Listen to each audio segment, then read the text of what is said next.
How's it going, all you Minties? Uncanny Omar here from Near Mint Condition, the home of collected editions, and join me today for your advanced look at the Avengers Kree Skrull War Gallery Edition from Marvel Comics.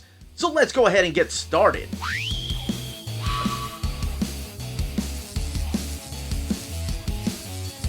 Welcome back, everybody. What we're looking at here is the latest gallery edition from Marvel Comics. So before going any further, I do want to thank the folks at Marvel, David Gabriel, for sending us an advanced copy of this book. This book is due out in the direct market and book market on January 7th.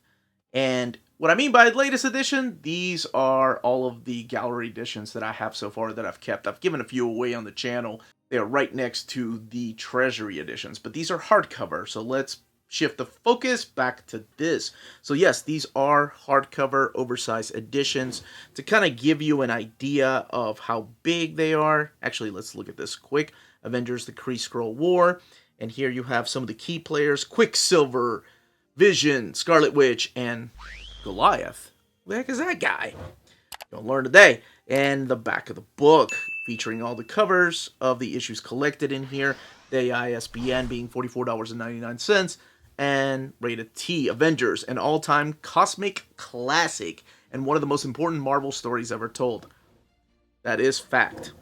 In case you haven't seen the video on the channel where I compared the different sizes of collected editions, here it is compared to an omnibus. So it's taller and also longer. Now it does have a flat spine, unlike an omnibus which usually has a curved spine. So we're going to open this book up and I will be comparing the artwork to that of the issues found in the Avengers Omnibus Volume 4. So I'll be comparing the paper stock and, of course, the colors to see what differs. Now, the stories in here are from 1971, 72, I believe, and there are going to be some talk of spoilers. So if you just want to jump to that area where I talk about the paper stock and compare the different pages with the omnibus and look at the binding and look at the extras, by all means, the timestamps in the description of the video will give you an idea of where that is. Not give you an idea, they'll tell you exactly where they are. So I did start doing that on my videos in case people don't want any kind of spoilers, like if they've never read the Kree Skrull War, they've only heard about it, to kind of give you an option. Because even if I mute it, you're going to see some of the pictures.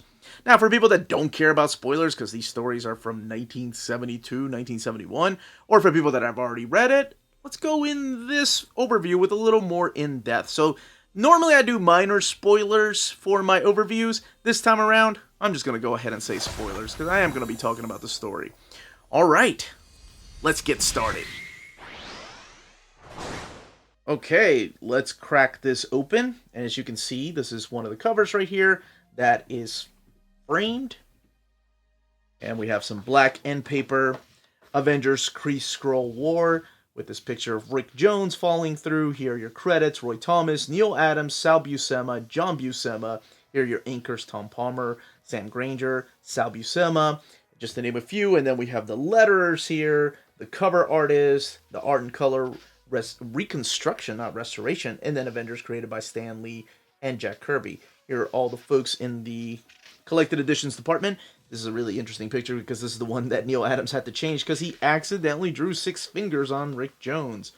And a splendid little war. Now, the first time I ever read the Kree Skrull War was around, I want to say 1991, 1992. They started releasing these series of pretty much reprints in single issue format. I think they were called specials. I think they collect actually the covers on the back of the book here. So we'll find out what they are exactly. And then in 2000 I bought, no, actually it was when I came back to comics. So about 2002, 2003, I ended up buying the trade paperback because I was like, oh cool, the entire story's finally collected in one trade paperback. And in the trade paperback is where you're going to find this introduction here by Roy Thomas. And an afterword by Neil Adams, who of course, for some reason they didn't give him the credit of co-plotter, because he did co-plot some of the story. What's funny is when you read this and Neil Adams' outro, it's like they both take credit for creating one of the biggest sentences in the history of comics, which I got shot down by 3 cows. If you read the story, you know what they're both claiming to take credit for. But in interviews later on, like, Roy Thomas is like, yeah, I remember it one way, and Neil remembers it another. But you know what? It's been long enough. Sure, let's give him credit. He's the one that did it. It's just, it's funny that they both take credit for that. Like, it was this big genius moment, which I guess it is if you've never read this story. You're kind of confused. All right, so this collects issues 89 to 97 of Avengers, and this has 240 pages. One thing you're going to see is, much like some of the other gallery editions, the art doesn't go all the way to the edge, so it's not, you're not losing any artwork, and it's cut off right here. So you have like this frame going on both pages. You have the Skrulls on one side, and you have the Kree on the other. And when I say Kree, you're probably like, wait a minute, aren't the Kree blue? Yeah, those are like the top tier, the high-end citizens of the Kree Empire. These guys right here, sorry, the ones on the right, the pink, as they're known, those guys are like bottom tier citizens. So that's where Mar-Vell is from. That's Captain Marvel. Now, this all takes place during the time when Captain Marvel was canceled. If you've watched that overview, I talked about the 3 different periods that omnibus collected. And it was a time when Captain Marvel was canceled for a couple of years. So you didn't see him. So the last you saw him, that he was still in the negative zone and was allowed to come over because of Rick Jones and putting the bands together, and come over for about 3 hours until he had to go back to the negative zone. Rick Jones is still a traveling musician with his manager right here. And again, these stories were written in, I guess, 1970, but they came out in 1971 to 1972. And it's so interesting to see this, if you've never read it, to experience this story, because for many of us that have read it, I know I can't be the only one, you're confused as to why this is called the Kree-Skrull War. There are Kree here, and later on the Skrull show up, but the first 5 or 6 issues, like that, what's happening? There's a war here somewhere, right? And I'll talk about that. So let me give you the quick synopsis. So Captain Marvel, who we haven't seen since his canceled title, shows up in the pages of Avengers. He's actually being tracked down by the Avengers of Quicksilver and Vision and Scarlet Witch, and eventually it's Rick Jones who takes him down. Now, it's a little bit confusing, but then we get some flashback as to why he's here.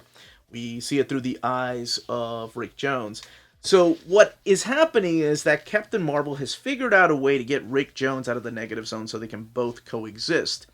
And in order to do that, he has to go to the Fantastic Four Plaza to open up this door that unleashes the negative zone. That way Rick Jones can come out of the negative zone.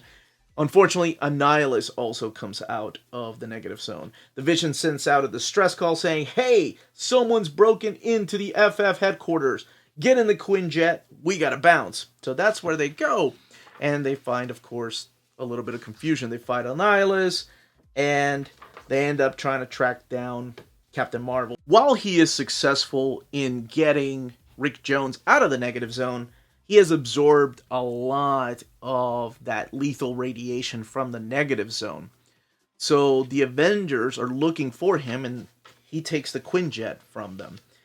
There's a little bit more of a story that's going on elsewhere. We see the Supreme Intelligence. I think he's going as the Intelligence. Yeah, the Intelligence Supreme right here. And, you know, talking to Ronan the Accuser. Ronan the Accuser claiming to be the mortal enemy of Captain Marvel. So he sends the Sentry down to go and get Captain Marvel. So that's what the first 2 stories are about. Now, here we have Captain Marvel on the table. You know, like I said, he's dying of lethal radiation. They're trying to drain this radiation from him while the Avengers are fighting this Sentry, which was introduced in the pages of the Fantastic Four. Not to be confused with the guy with the power of a million suns, but this is the robot Kree warrior. Then we get, in a Roy Thomas style, a little bit of a flashback of not only the Sentry, but also Captain Marvel, how he quickly became attached to trading molecules with Rick Jones, which is really important. If you're not familiar, if you hadn't been reading that at the time, you're like, okay, this guy just showed up. So the Avengers get a distress call from Goliath. Now, it's very important to note that during this time, it is Clint Barton that is using the Pym particles to turn himself big. He's given up his bow and arrow, and he is now going as the character Goliath. I don't think it ever states, but I'm pretty sure, like, he's not super strong. It's just that he's just big. And I always found that really interesting, that it didn't give him like super strength. It just gave him the ability to turn really big. Now he's telling them that he's with Janet and Hank Pym, who is now going as Yellow Jacket in Alaska, because they're there to study the effects of the environment. And what ends up happening is that Ronan has a plan.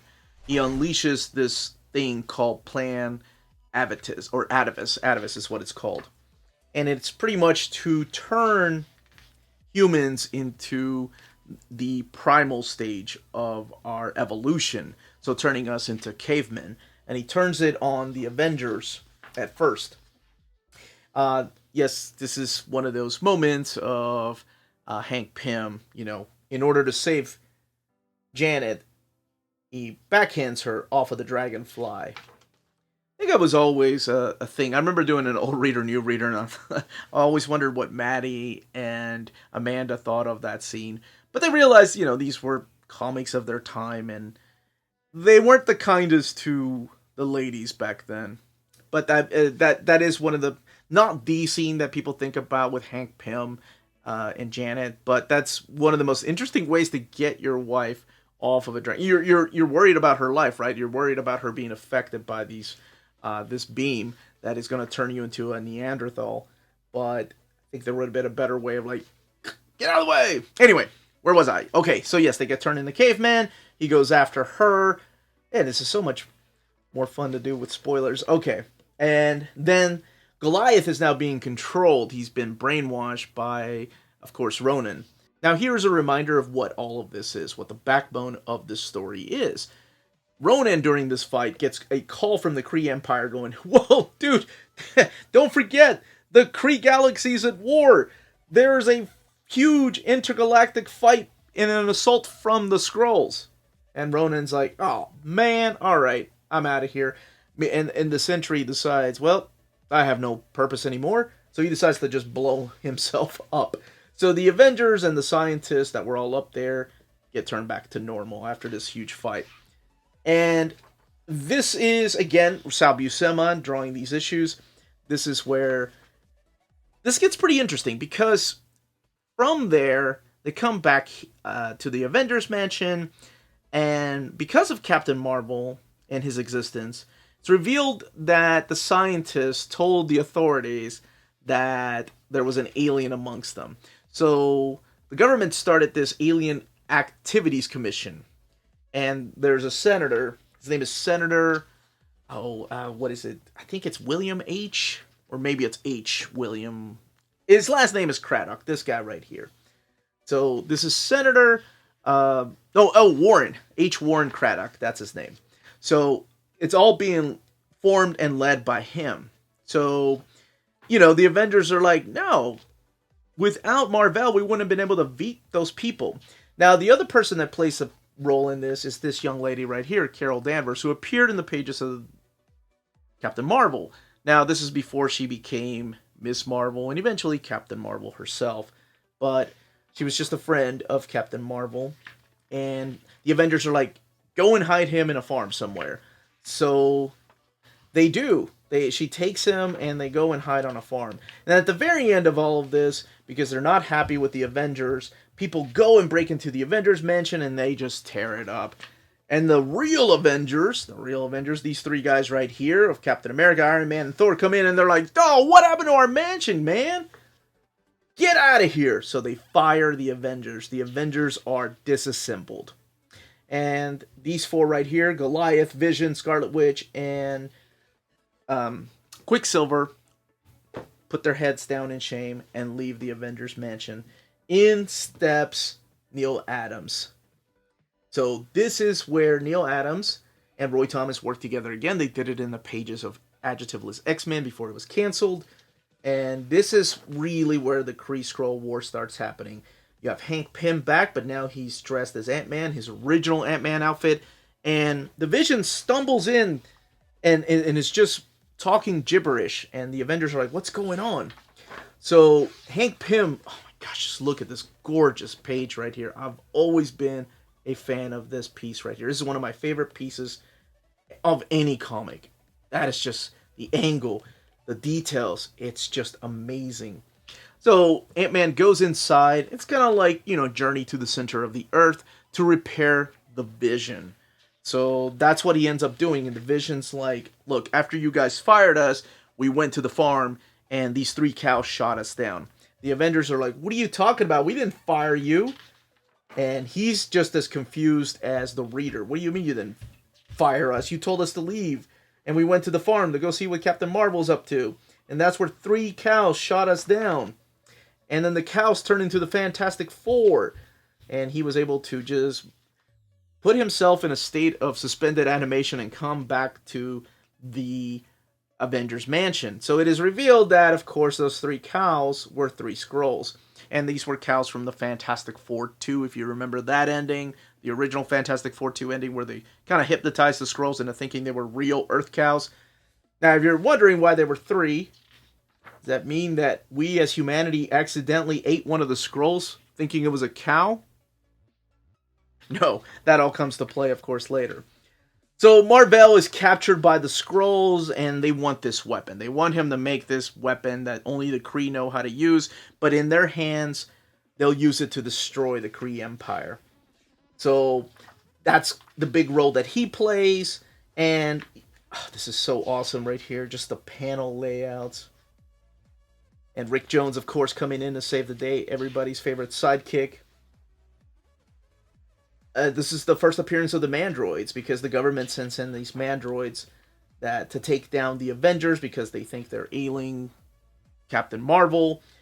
You have the introduction of the Princess of the Skrulls right here.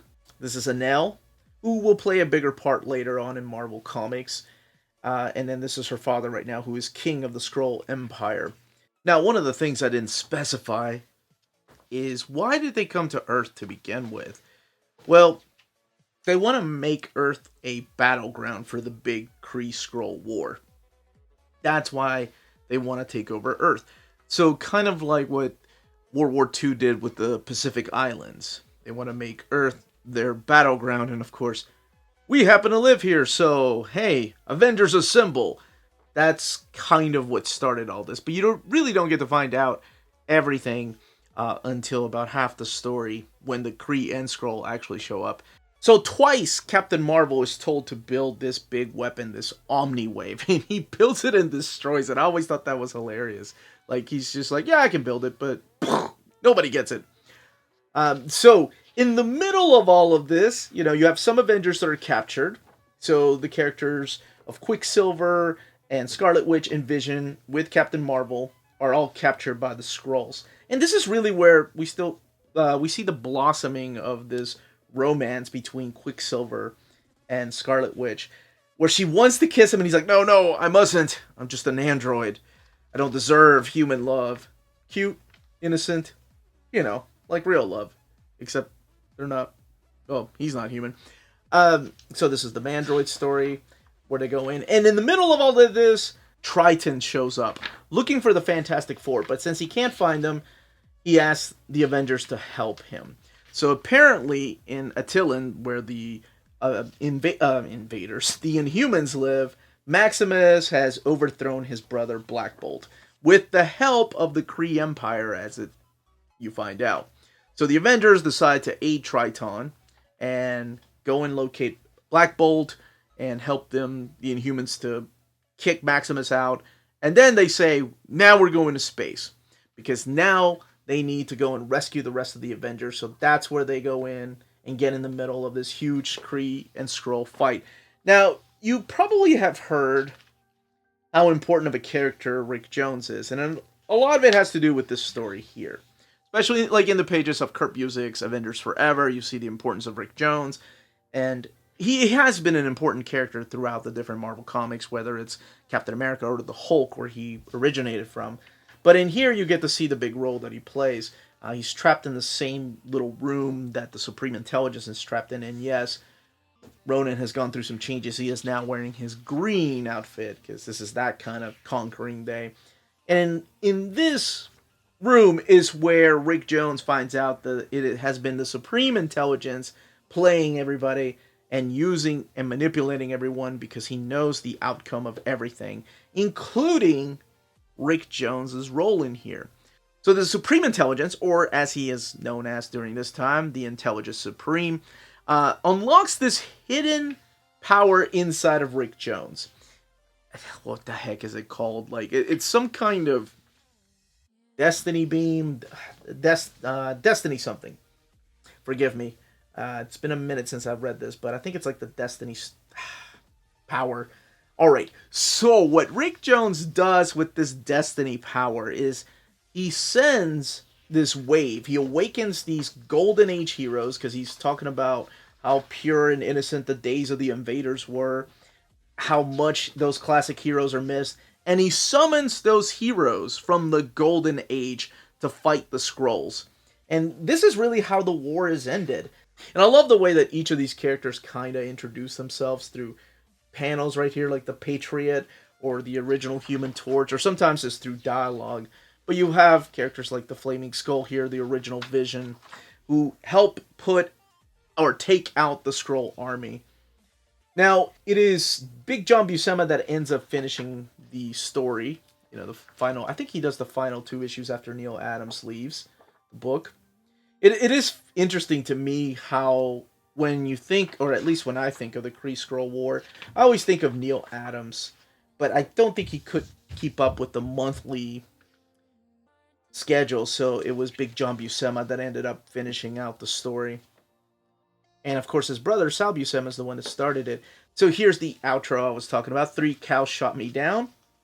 Said he was very proud of that. The amazing layouts, including this one of my favorite pages of all time. From comics. And not layouts, this is just penciled work. More original artwork here without the inks. And then this is stuff that has been inked by Tom Palmer, who we lost last year with Neil Adams. And this is the page that had to be changed with the notes. Can you change his fingers, please? We know you're on a schedule, but he's got 6 fingers. Here's the Kree-Skrull War. This is the stuff that I used to have. I found these single issues when I used to collect them, and they added pages to them, too. Yes, like this, because they didn't collect everything. They collected only issues 93 to 97. Let's see, in 1983, the Kree-Skrull War starring the Avengers, reprinted Avengers 93 to 97, yeah. So 89 to 92 were done through these recap pages. And this was written by Alan Selenitz and Walter Simonson, and then Tom Palmer inking. Here are the covers to the trade paperbacks. That, I believe that one right there is the one from 2000. And the 2008 trade paperback. I believe this is the deluxe edition. And the back of the deluxe edition here is the end paper. Alright, so we talked about the extras, and for the non-spoilery section, let's do a comparison. We'll pick a couple of pages to compare to the Omnibus. I don't have the Epic, I gave that away, and I no longer have the Marvel Premiere or the deluxe edition, so all I have really is the Omnibus to compare it to. Alright, so we have the Omnibus right here, which was printed at the Leo paper. This is the Gallery edition, which is printed at the iMac paper. This is the cover right here, which is also found up here, including the little box up here, Marvel Comics Group, headshots. So, what I'm seeing right now is this color scheme seems a little bit more true to the original comic than over here. And not that this is bad or anything, because I believe this is the Masterworks that they use for this, but it just feels it's a little more. Here's a better page. And I don't want to use the word faded out, but definitely not as vibrant as the colors up there. But yeah, I kind of like that. All right, let's do another page. Let's see. It's a little harder to tell because we're on opposite pages, but this is how much bigger it is than this page right here. So, to kind of give you an idea. And like I said, it's not like the dimensions were messed with, because they do have this frame right here, so you don't get any of the artwork cut off. And let's do a little more comparison. Why not with one of my favorite panels here? So this is the way that it lays over here. This is all sewn binding, by the way. Forgot to hold that up. How did I forget that? So it is sewn binding, and not much of an eye. But this is the way that it lays over compared to the omnibus. And again, this is the one that was from the Leo paper. And you can tell a little more details here because just the artwork is bigger. Colors look a little more vibrant up there. But, you know, that doesn't necessarily mean it's a good thing. Let's look at these because now we're looking at the exact same paper. Or pages, rather.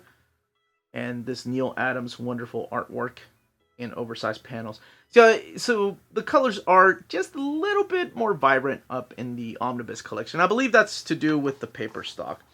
The paper quality that they're using for this is this thick, glossy paper, like the other gallery editions. Whereas this is a little bit thinner, glossy paper. Let's look at a couple more pages.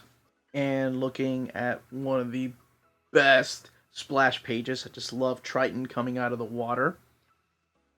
And again, just a little bit lighter on the colors. And other than the size, that's the big difference.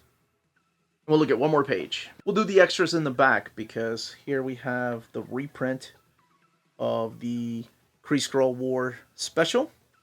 And the way that it lays over with this gallery edition. And the way it lays over with the omnibus.